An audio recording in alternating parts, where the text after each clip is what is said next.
primer lugar, quiero agradecer a todos los colegas de la Defensa Pública de Venezuela y en especial en la persona del doctor Ciro Araujo y de todo el equipo humano que integra la Defensa Pública de este país, la cálida recepción que nos han dado a todos los que los hemos visitado en esta ocasión. En el día de ayer escuchábamos a la doctora Estela Maris Martínez referirse a la autonomía, con brillantez, referirse a la autonomía de la defensa pública. Cuando me propusieron tener esta charla con ustedes, de alguna manera pensé en complementar un poco esa exposición de la doctora Martínez y hablarles más específicamente de las garantías de quienes ejercen la defensa pública, es decir, nosotros los defensores públicos. La idea es que reflexionemos sobre cuáles son, para qué sirven, la importancia que tienen en nuestra labor esas garantías, aquellas defensas, les voy a hablar de aquellas defensas que nos hacen fuertes en los casos que afrontamos y que hacen fuerte en definitiva la defensa pública como institución. A pesar del amplio reconocimiento que tiene el trabajo de los defensores públicos en toda América, como actores esenciales para garantizar el acceso a la justicia y el debido proceso, en varios estados de la región hay colegas que desempeñan sus labores en ausencia de garantías que aseguran una actuación independiente, tanto a nivel individual como de las instituciones en las que trabajan. Esta fragilidad se expresa en algunos casos en una serie de injerencias por parte de los poderes públicos y agentes no estatales que generan barreras de derecho o de hecho para las personas que desean acceder a la justicia y, en mayor medida, para los sectores más vulnerables de nuestras comunidades, las cuales están asociadas a la falta de diseños institucionales del Estado, o bien a la incompleta previsión legal de las garantías necesarias para proteger la función de quienes ejercemos la defensa pública. ¿Cuáles son esas garantías de las que les estoy hablando?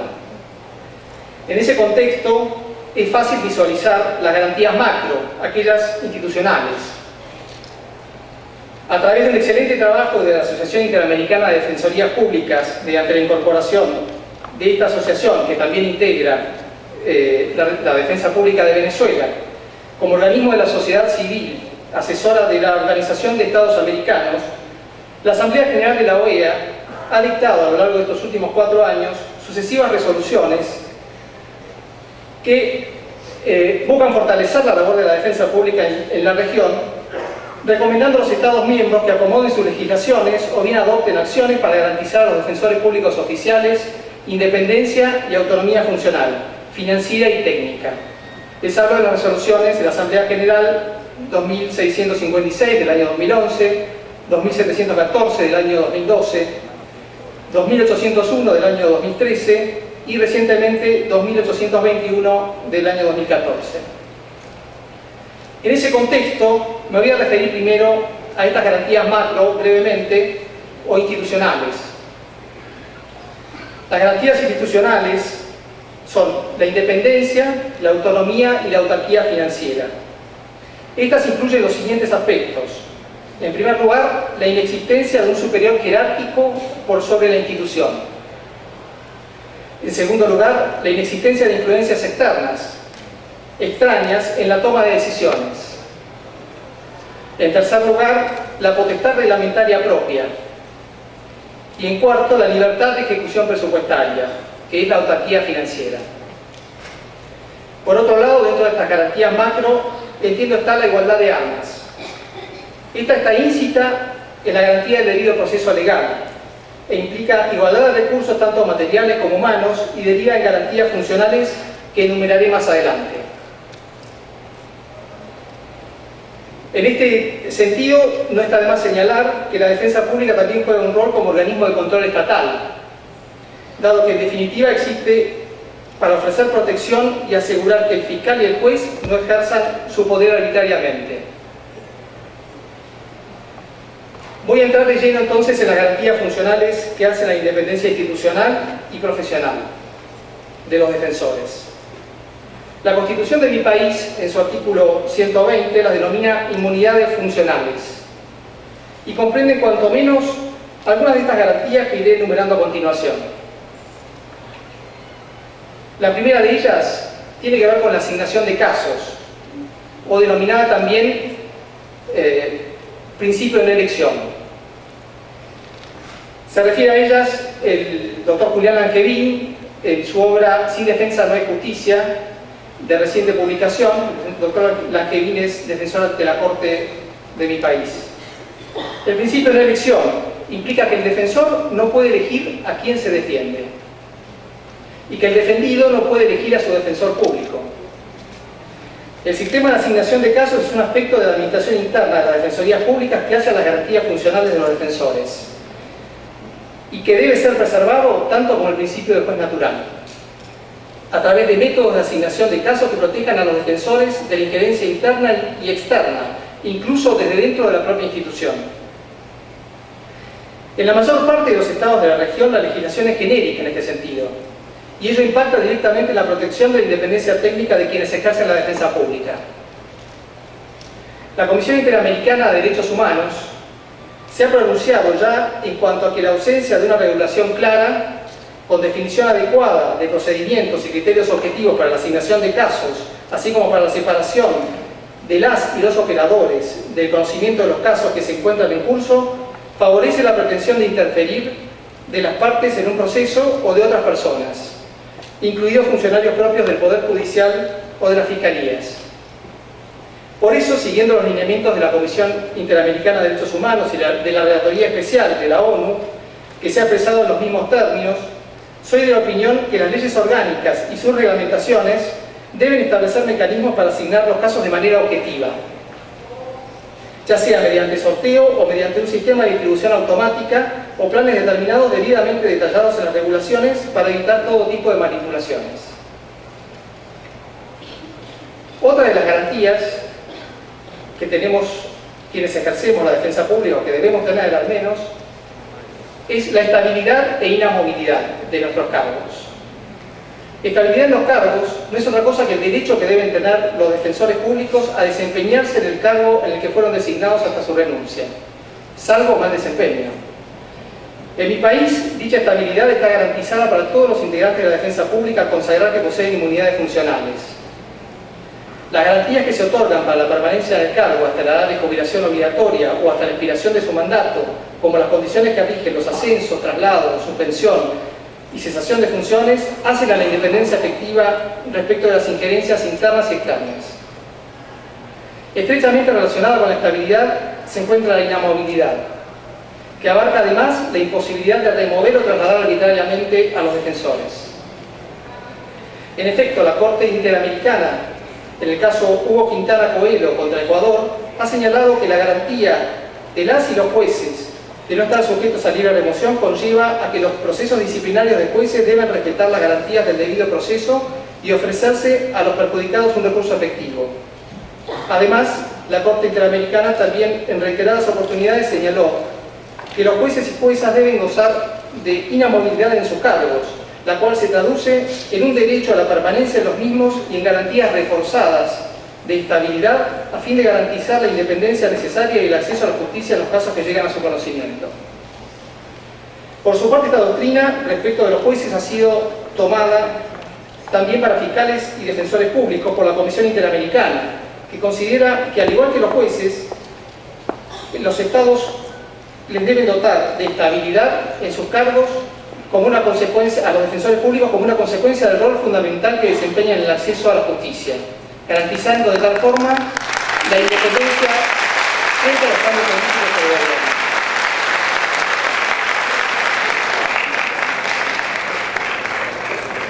La inamovilidad debe ser tan literal como la palabra lo indica, y ella tiene sus efectos hasta que el defensor se jubile o bien hasta que eventualmente se produzca la renuncia del mismo.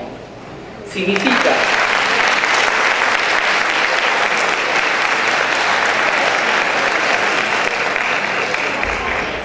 además que no podrá ser mudado del cargo, trasladado, por ningún motivo si no es bajo su expresa y libre voluntad.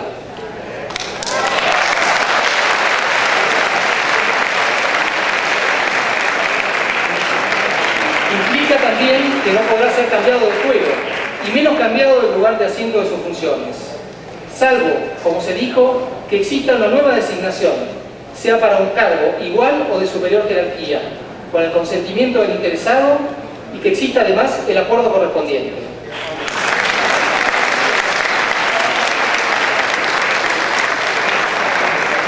Claro está, la excepción es, como bien dije anteriormente, la remoción por mal desempeño en los casos y formas que debe marcar la ley. Otra garantía que tenemos los defensores públicos en el ejercicio de nuestra función es la intangibilidad de nuestras remuneraciones. En Argentina se encuentra consagrada constitucionalmente en forma específica. Nuestra Constitución, en el artículo 120, habla de inmunidades funcionales en forma genérica y luego especifica que los integrantes del Ministerio Público tendremos inmunidad en intangibilidad en nuestras remuneraciones. Está garantizada además para los jueces y los fiscales. Esto significa, por el tiempo que los defensores permanezcan en el ejercicio de la magistratura, el salario no podrá ser alterado por el gobierno de turno. Es decir, no puede ser reducido. La garantía tiende a evitar la parcialidad o la dependencia en la labor de los defensores, ante el temor de que su salario sea alterado intempestivamente por amenazas circunstanciales, ante decisiones adversas al gobierno de turno o hacia un miembro del gobierno. El comienzo de esta garantía debe darse a partir de la asunción del defensor en su cargo y lo acompaña hasta el cese del mismo, de modo tal que nadie ni nada pueda alterar la relación salario-poder adquisitivo. Esta última variable determinará la medida del salario de los defensores, debiendo ser periódicamente actualizada en relación a la inflación real existente en determinado tiempo y lugar.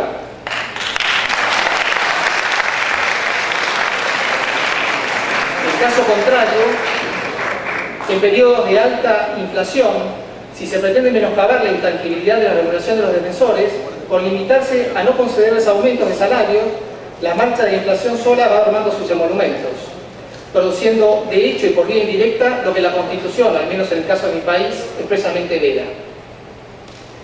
Es importante destacar que la intangibilidad del salario tiene como implicancia que el pago de sueldo sea abonado en el día previamente estipulado mensualmente, no pudiendo retrasarse en tanto un día que el defensor no cuente con su dinero implica afección a la garantía. Cualquier embestida o arrebato financiero debe estar cubierto. En estos últimos días en mi país, y de esto fue testigo el profesor Niño, con el que tengo el honor de compartir el panel, se retrasó justamente la jefatura de gabinete de ministros en autorizar el pago a los jueces de su salario, y hubo una reacción airada, esto por un conflicto que habría habido en una causa penal a raíz de la intervención de un juez. Digamos, no es atribuible directamente a eso, pero parecía indicar eso y hubo una reacción airada de la asociación a la que pertenezco justamente para que no se incumpliera con esta garantía, dado que hacía muchísimos años que esto no sucedía. Me voy a referir ahora a otra garantía, que es la inmunidad. La independencia del defensor público resulta tan necesaria como la imparcialidad del juez en un Estado de Derecho. Y en tal sentido, el artículo 85 de la Declaración Universal sobre la Independencia de la Justicia, o Declaración de Sinqui, establece que ningún abogado será objeto de sanciones penales, civiles, administrativas, económicas o de otra índole, ni amenazado con ellas por haber asesorado a un cliente o defendido en cualquier causa. De igual forma, acerca de la inmunidad de las declaraciones de los defensores, vale citar el artículo 20 de los principios básicos relativos a la independencia de la judicatura de las Naciones Unidas, en cuanto señala: los abogados gozarán de inmunidad civil y penal por declaraciones que hagan de buena fe, por escrito o en sus alegatos orales, o bien al comparecer como profesionales ante un tribunal judicial, otro tribunal u órgano jurídico o administrativo. Otra garantía que tenemos los defensores públicos tiene que ver con la dignidad de la función, o dignificación de la función. Merecemos igualdad de trato, jerarquía, remuneración, cuanto menos que los fiscales y también que el resto de los operadores del sistema de justicia. La igualdad de trato, jerarquía y remuneración de los defensores públicos respecto de los jueces y fiscales ante los cuales les toca actuar es muy importante. Tengo entendido que en ese sentido, aquí en Venezuela, al menos en cuanto a las remuneraciones, a partir de la ley que consagra la autonomía, están de parabienes, dado que, por lo que me han comentado, la remuneración no solo llega a ser superior a las fiscales, sino que ha sido sensiblemente superior a los jueces por un breve periodo últimamente. Cosa que envidiamos sanamente. Nosotros, si nos sucediera eso en nuestro país, estaríamos realmente sorprendidos. Lo cierto es que la suficiencia de las remuneraciones de los defensores hace a la dignidad de la función. Y el hecho de que las mismas, como el trato jerárquico, sea distinto que el que se les da a los fiscales, atentaría contra la igualdad de armas en el proceso. Esto en mi país lo vivimos cuando la defensa pública no era autónoma. Ahora las cosas realmente han cambiado sustancialmente. Una de las formas esenciales de garantizar la igualdad de armas en el proceso era asegurar que no se produzca una discriminación peyorativa, que no afecta solamente a la persona del defensor, sino a la representación de los intereses que no son confiados como tales. La libertad de expresión es otra de las garantías que debemos tener quienes ejercemos la defensa pública. El límite para expresarse no puede ser otro que el decoro y la confidencialidad propia del caso, la confiada por el defendido y el secreto profesional.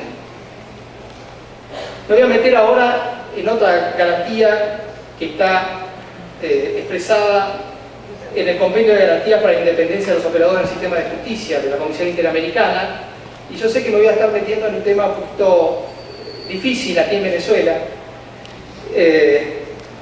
porque sé que la Constitución bolivariana, si bien indudablemente consagra importantísimos derechos y garantías sociales, tiene vedado o bien ciertamente ha restringido el derecho a asociarse de los defensores. La garantía de la que les hablo es el derecho de asociación. Creo que es el artículo 256, si no me equivoco, que prevé esta restricción. La Comisión Interamericana de Derechos Humanos, en su Convenio de Garantías para la Independencia de los Operadores del Sistema de Justicia, ha sostenido en su apartado 182 que el ejercicio de asociación de los operadores de justicia posibilita la defensa colectiva de sus derechos en los debates relativos a sus funciones y condición jurídica, favoreciendo la exigencia de condiciones que salvaguarden su actuar independiente. Esto con cita de Leandro de Cuy en su informe sobre la independencia de los magistrados y abogados cuando actuó como relator especial de las Naciones Unidas en el año 2009. Más específicamente, la proclama de principios básicos de la defensa pública consagrada en el primer Congreso Interamericano de Defensorías Públicas en San José de Costa Rica en el año 2002, señalaba ya que las defensoras y defensores públicos tienen derecho a asociarse. Pero de alguna manera Venezuela no les esquiva al asociativismo. A través de la autoridad máxima de la Defensoría General, participa de importantes asociaciones de defensores, que entre sus cometidos tienen justamente el de promover la autonomía de la defensa pública de la región e incluso el asociativismo. Y es que no debemos entender el asociativismo como una forma de conspirar contra los poderes constituidos, sino como lo que realmente es: la unión de voluntades en miras a un fin común.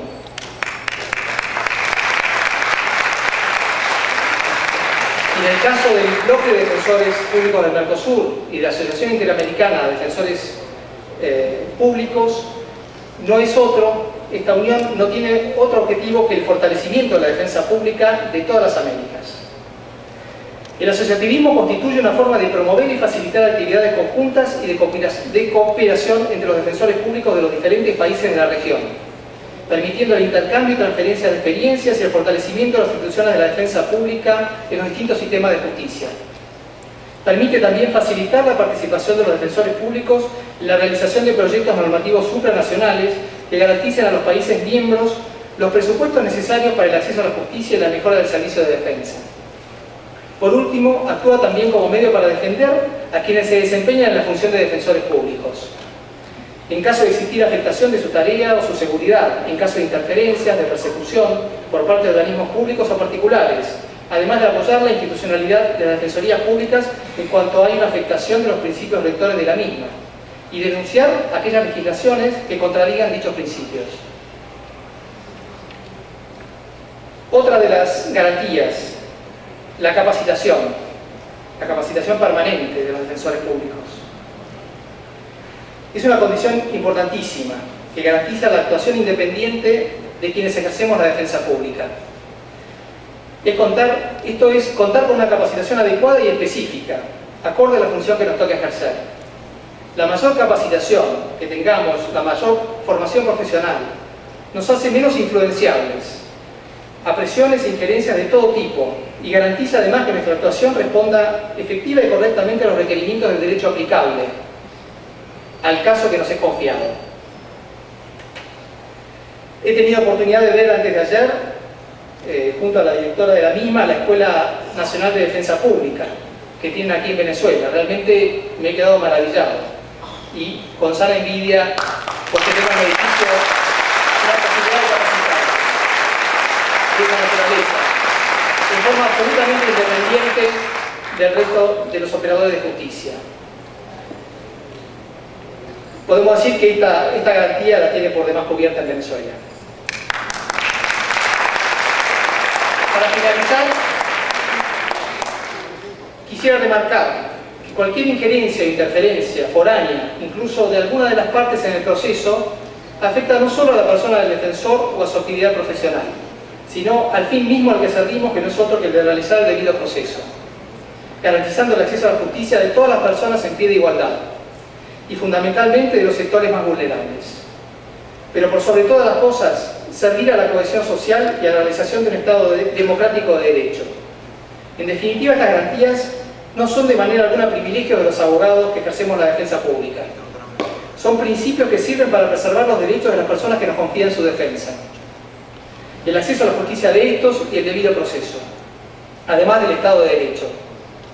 Como sostiene el profesor Zaffaroni, para el logro de sus objetivos constitucionales, la eficacia del Ministerio Público de la Defensa se encuentra directamente relacionada con su independencia funcional y las garantías que la hagan posible. No en vano se ha dicho que el indicador del grado de realización del Estado de Derecho en nuestra región está dado por la autonomía del poder de la defensa pública, en comparación con las otras agencias del sistema. Entonces, estimados colegas venezolanos, los invito a que defiendan sus garantías funcionales. Defender la autonomía de la defensa pública, pero por sobre todo fortalecer a los defensores públicos y trasladar esa fortaleza a quienes nos toca defender, que son justamente los más vulnerables. Y en definitiva, sepan que estamos defendiendo el Estado democrático y social de derecho que garantiza la Constitución bolivariana.